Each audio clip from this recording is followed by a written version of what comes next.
தேவன் தனிமையானவர்களுக்கு வீடு வாசல் ஏற்படுத்துகிறீர். ஸ்தோத்திரம்.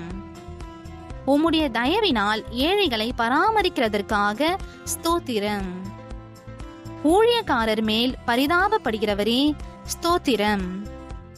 ஊழியக்காரன் சுகத்தை விரும்புகிறவரே ஸ்தோத்திரம். ஊழியக்காரன் வார்த்தைகளை நிலைப்படுத்துகிறவரே ஸ்தோத்திரம்.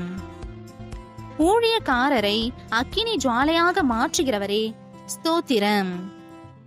தமது ஊழியக்காரரின் ஆத்துமாவை மீட்டுக் கொள்வதற்காக ஸ்தோத்திரம். உமது சமூகத்தை ஊழியக்காரர் மீது பிரகாசிக்க பண்ணுகிறவரே ஸ்தோத்திரம். நல்ல மனுஷனுடைய நடைகளை உறுதிப்படுத்தும் கர்த்தரே ஸ்தோத்திரம். நல்ல மனுஷன் விழுந்தாலும் தள்ளுண்டு போவதில்லையே, கர்த்தர் உமது கையினால் அவனை தாங்குகிறீர். ஸ்தோத்திரம்.